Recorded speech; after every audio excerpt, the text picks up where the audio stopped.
오늘은 이사야 53장의 번역과 강해 세 번째 시간입니다.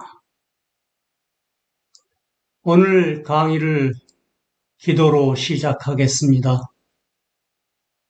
하나님 아버지, 오늘 하나님께서 주시는 말씀이 하나님의 자녀들을 강하게 하는 생명을 주는 말씀이 되게 하옵소서. 저희를 너무나 사랑하셔서 저희를 구원하여 주신 주 예수 그리스도의 이름 안에서 기도합니다. 아멘. 오늘은 이사야 53장 2절입니다. 한국어 권역입니다. 왜냐하면 그가 주 앞에서 연한 초목같이 마른 땅에서 나온 뿌리같이 자랄 것이기 때문입니다. 그에게는 위험도 없고 우아함도 없습니다. 그리고 저희가 그를 볼 때에 그를 흠모할 만한 아름다움이 없습니다. 흠정력입니다. 그가 그분 앞에서 연한 초목같이 마른 땅에서 나온 뿌리같이 자랄 터이니 그에게는 모양도 없고 우아함도 없으며 우리가 그를 볼 때에 그를 흠모할 만한 아름다움이 없도다. 한킹입니다. 이는 그가 그 앞에서 연한 싹 같고 마른 땅에서 나온 뿌리같이 자랄 것이며 그는 모양도 우아함도 없으시니 우리가 볼 때 그를 흠모할 만한 아름다움도 없음이라. 이사야 53장 2절은 for라는 접속사로 시작합니다. 접속사 for를 한국어 번역은 왜냐하면 때문입니다로 번역하였고 한킹은 이는 이라라고 번역하였습니다. 접속사 for는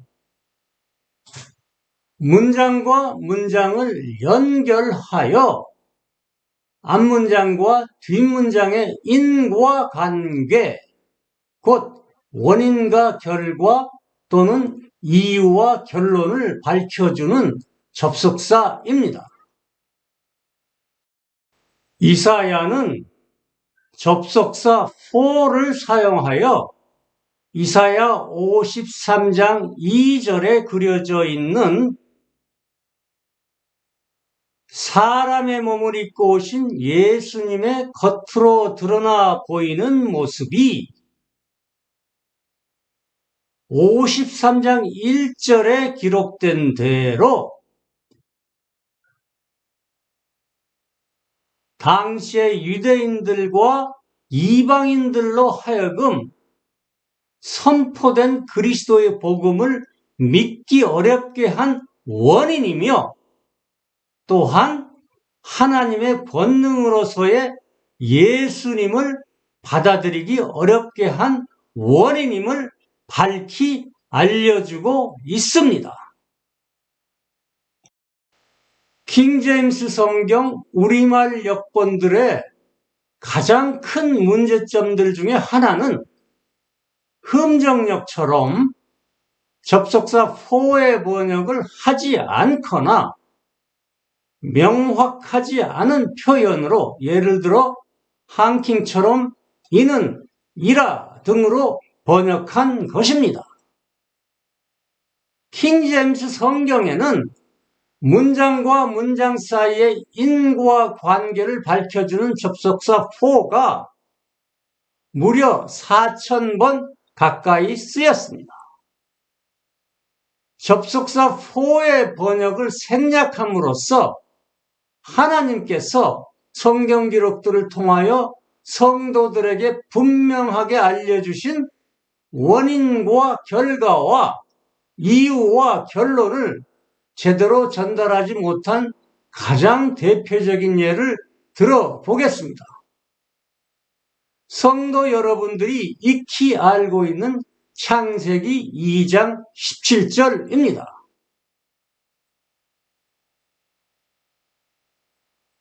한국어 본의역입니다. 그러나 선과 악을 알게 하는 나무에서 나는 것은 먹지 말라. 왜냐하면 내가 그 나무에서 나는 것을 먹는 그날에 내가 너를 반드시 죽이겠기 때문이다. 라고 말씀하셨다. 흠정력입니다. 선악을 알게 하는 나무에서 나는 것은 먹지 말라. 그 나무에서 나는 것을 먹는 날에 내가 반드시 죽으리라 하시니라. 한킹입니다. 선과 악의 지식의 나무에서 나는 것은 먹지 말라. 내가 거기서 나는 것을 먹는 날에는 반드시 죽이리라. 반드시 죽으리라 하시니라. 이 구절에서 하나님께서 아담에게 선과 악을 알게 하는 나무에서 나는 것은 먹지 말라고 명령하신 이유를, 왜냐하면 내가 그 나무에서 나는 것을 먹는 그날에 내가 너를 반드시 죽이겠기 때문이다 라고 말씀하셔서 아담에게 하나님의 의지를 분명하게 알려주십니다. 그리고 하나님께서 아담을 죽이셨습니다. 그날에 아담의 영을 죽이셨고 생명나무로 가는 길을 차단하셨으며 뒤에 아담의 생물학적 생명도 죽이셨습니다. 아담이 죽은 원인은 하나님께서 아담을 죽이셨기 때문입니다. 아담이 죽은 원인은 선과 악을 알게 하는 나무에서 난 것 안에 아담을 죽게 하는 성분이 포함되어 있었기 때문이 아닙니다. 그렇다면 하나님께서 아담을 죽이신 이유는 무엇일까요? 하나님께서 아담을 죽이신 이유는 아담이 선과 악을 알게 하는 나무에서 난 것을 먹은 행위 그 자체 때문이 아닙니다.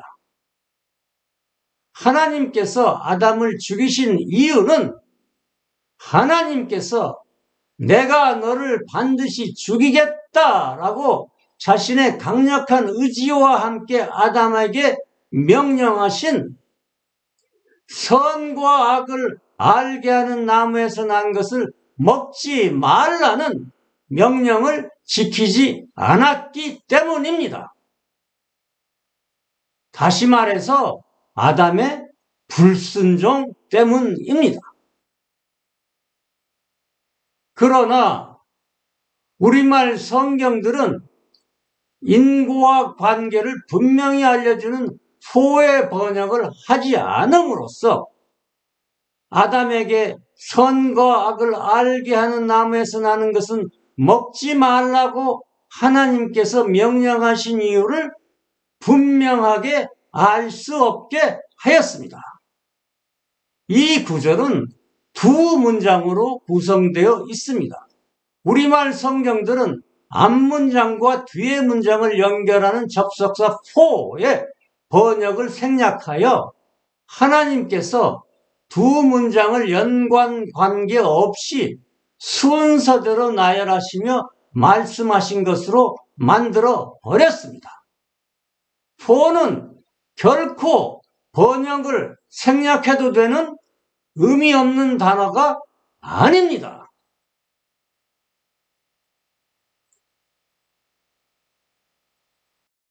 그리고 우리말 성경들이 이 구절에서 for를 번역하지 않은 것은 두 번째 문장에 나오는 하나님의 의지가 담겨있는 2인칭 의지미래 시제 조동사 shall의 번역을 하나님의 의지가 담기지 않은 단순 미래로 번역한 것에도 원인이 있습니다.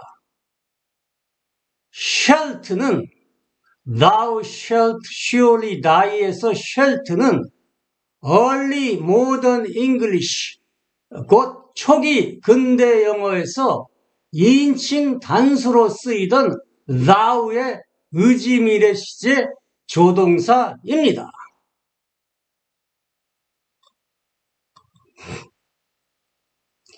Thou shalt surely die를 단순 미래로 번역하면 우리말 성경들의 번역대로 내가 반드시 죽으리라가 됩니다. 하나님께서 아담에게 내가 반드시 죽으리라 라고 아담의 미래를 예언해 주신 것일까요? 2인칭, 3인칭 의지미래 시제 조동사 shall에 관한 영어 문법서의 해설에 의하여 이 구절에 thou shalt surely die를 이 구절의 화자, 곧 말씀하시는 분이신 하나님의 의지가 담겨있는 의지미래로 번역하면 다음과 같습니다. Thou shalt surely die를 화자의 의지를 포함한 사역동사를 사용하여 바꾸면 I will cause thee to surely die. 내가 너로 하여금 반드시 죽게 하겠다가 됩니다. 화자의 의지를 더욱 강조하여 표현하면 I will surely kill thee. 내가 너를 반드시 죽이겠다가 됩니다.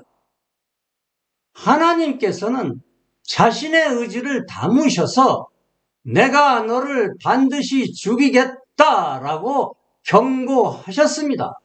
그리고 죽이셨습니다. 하나님께서는 우리말 성경들의 번역처럼 내가 반드시 죽으리라 라고 미래를 예언하신 것이 아닙니다. 우리말 성경들은 미래 시제를 나타내는 어미를 예외 없이 리라로, 곧 이리라, 되리라, 하리라 등으로 끝내서 하나님의 의지를 읽을 수 없게 만들어 버렸습니다. 말하는 이의 의지가 담겨있는 의지미래 시제 조동사 will 1인칭에 쓰입니다. 곧 I will, we will 등과 shall 2인칭과 3인칭에 쓰입니다. 곧 thou shalt, ye shall, he shall, they shall 등에 관하여는 뒤에 나올 이사야 53장 11절과 12절의 해설에서 상세하게 설명드리겠습니다. 다시 이사야 53장 2절로 돌아갑니다. 앞의 강의에서 이사야 53장 1절에서부터 7절까지의 화자는 이사야이며 말씀드리는 대상은 하나님이라고 했습니다. 말씀드리는 대상이 하나님이라는 것을 사도 요한과 사도 바울이 각각 요한복음 12장 38절과 로마서 10장 15절에서 확인해 주었습니다. 우리말 성경들의 번역자들은 아마 이 크로스 레퍼런스, 곧 관련 구절들을 익히 알고 있었을 것이며 따라서 이사야 53장 1절과 이어지는 구절들이 말씀 전달자 이사야가 주께 드리는 말씀이라고 알고 있었을 것이라고 생각합니다. 그럼에도 불구하고 1절 이하를 주께 드리는 말씀으로 번역하지 못한 이유는 2절에 나오는 before him에서 힘의 번역 때문이었을 것으로 보여집니다. 2절의 영어 원문을 읽어 보겠습니다. For he shall grow up before him as a tender plant and as a root out of a dry ground. He has no form nor comeliness, and when we shall see him, there is no beauty that we should desire him. 이 구절에서 3인칭 대명사 he가 5번 나옵니다. For he shall 여기서 한 번, before him 2번째, 그리고 3번, 4번, 5번 나옵니다. 그 중에서 4번은 예수 그리스도를 지칭합니다. 그러나 before him에서 힘은 하나님을 가리킵니다. 한국어 권의역은 before him을 주 앞에서 라고 번역하였고 이사야가 하나님께 드리는 말씀으로 번역하였습니다. 그래서 문장의 어미를 높임말을 써서 없습니다 라고 마감하였습니다. 그런데 흠정역은 before him을 그분 앞에서 그리고 한킹은 그 앞에서라고 번역하였습니다. 하나님을 그분이나 그라고 부르면서 하나님께 말씀드리는 사람은 없기 때문에 흠정역이나 한킹은 이 2절을 53장 2절을 하나님께 드리는 말씀으로 번역하지 못한 것입니다. 그래서 문장의 어미를 높임말이 아닌 없도다, 없음이라 라고 마감하였습니다. 킹제임스 성경에서 시편 기자들, 말씀 전달자들, 성도들이 주께 말씀드리거나 기도드리며 주를 대명사로 지칭할 때 보통 thou라고 부릅니다. 그런데 자주 3인칭 대명사 he라고도 부르며 주께 말씀드리거나 기도드리는 구절들을 많이 봅니다. 우리말과는 아주 다른 언어 관습입니다. 이 경우 우리말 성경들은 그 he를 그 또는 그분이라고 번역하였습니다. 그러나 우리말 성경들에서 시편 기자들, 말씀 전달자들, 성도들이 하나님을 그나 그분으로 부르는 순간 그들은 하나님께 드리는 말이나 기도에서 빠져나가게 됩니다. 왜냐하면 우리말에서는 하나님을 그나 그분으로 부르며 하나님께 말씀드리거나 기도하지 않기 때문입니다. 그렇게 해서 시편 기자들, 말씀 전달자들, 성도들이 누구에게 말씀드리는지 또는 기도하는지 곧 말씀드리는 또는 기도하는 대상이 누구인지 매우 혼란스럽게 합니다.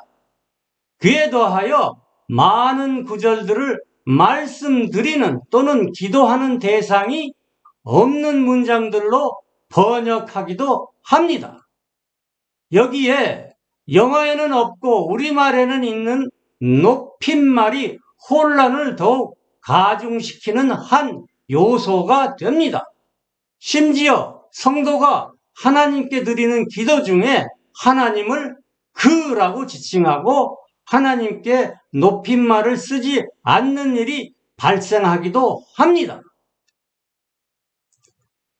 이러한 혼란을 없애는 유일한 방법은 thou와 he를 둘 다 주, 우리말에서 하나님을 지칭하는 대명사인 주라고 번역하는 것입니다. 이를 뒷받침해 줄 성경 구절들을 범례로 들어 설명드리겠습니다. 첫 번째로 요나 2장 1절 2절입니다. 한국어 권위역입니다.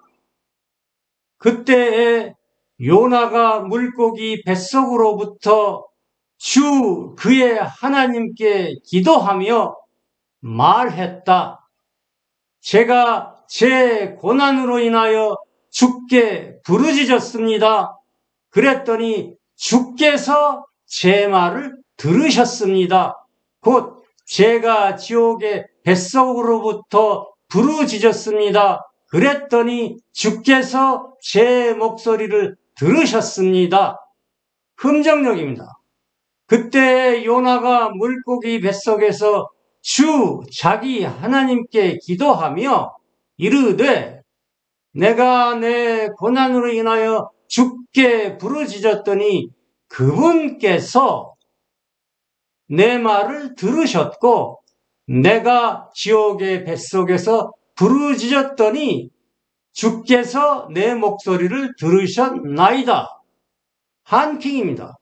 그때 요나가 그 물고기 뱃속으로부터 주 그의 하나님께 기도하여 말하기를 내가 나의 고통으로 인하여 주께 부르짖었더니 주께서 나를 들으셨나이다. 내가 지옥의 뱃속으로부터 부르짖었더니 주께서 내 음성을 들으셨나이다. 요나 2장 1절에 다음에 이어지는 구절들이 요나가 주께 드리는 기도라고 명시되어 있음에도 불구하고 요나 2장 2절에서 흠정역은 he를 그분으로 번역하여 요나가 주를 그분이라고 부르며 기도하는 내용이 되었습니다. 주를 그분이라고 부르며 기도하는 성도는 없습니다. 반면에 한국어 권위역과 한킹은 요나 2장 2절의 he를 주라고 번역하여 이 구절이 요나가 주께 드리는 기도로 자연스럽게 읽히게 하였습니다. 두 번째 예문은 시편 59편 8절 9절입니다. 한국어 권위역입니다. 그러나 오 주여 주께서 그들을 비웃으소서 주께서 모든 이교도들을 조롱하소서 주의 강한 힘 때문에 제가 주께 소망을 둡니다. 왜냐하면 하나님께서 저의 방벽이시기 때문입니다. 흠정역입니다. 그러나 오 주여 주께서 그들을 비웃으시며 모든 이교도들을 조롱하시리이다. 내가 그분의 힘으로 인하여 주를 바라오리니 하나님은 나의 방벽이시니이다. 한킹입니다. 그러나 오 주여 주께서 그들을 비웃으시리니 주께서는 모든 이방을 조롱하시리이다. 그의 힘으로 인하여 내가 주를 기다리니 하나님께서 나의 요새시기 때문이니이다. 시편 59편 8절에서 다윗이 하나님을 오 주여라고 부르며 기도하고 있습니다. 그리고 9절에서 우리말 성경들은 문장의 어미를 니다 라고 끝내요. 이 구절이 주께 드리는 기도인 것을 밝히 알게 하였습니다. 그러나 우리말 성경들은 he를 그분이나 그로 번역하였습니다. 주를 그분이나 그라고 부르며 기도하는 성도는 없습니다. 성도 여러분께서는 그분이나 그가 바로 뒤에 나오는 주와 같은 분이라고 읽혀지십니까? 시편 59장 59편 9절에 히스는 같은 구절의 the와 소유격과 목적격으로 격은 다르지만 똑같이 주를 지칭하고 있습니다. 그러므로 he와 thou 모두 주로 번역하여야 문맥이 통합니다.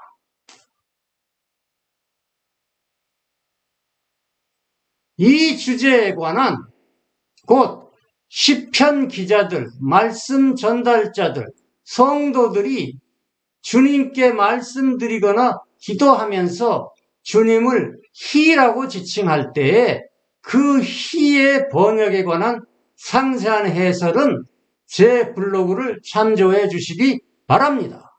제 블로그 주소와 해당 칼럼 제목은 다음과 같습니다.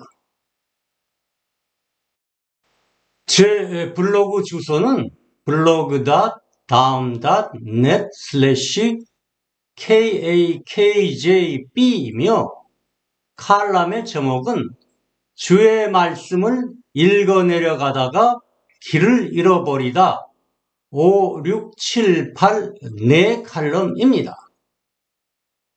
다시 이사야 53장 2절로 돌아갑니다.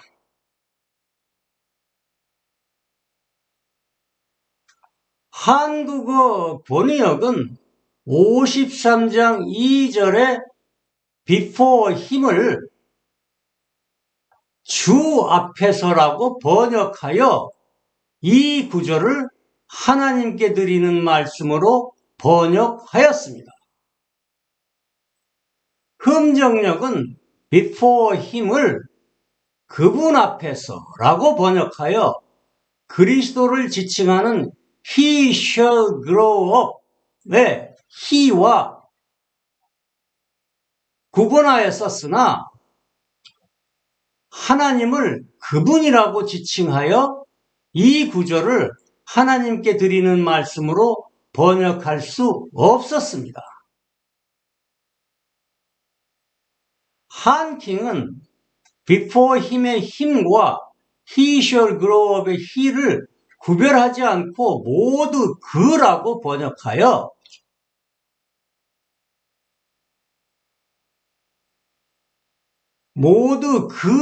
번역하여 그리스도와 하나님을 구별하여 읽을 수 없게 하였습니다.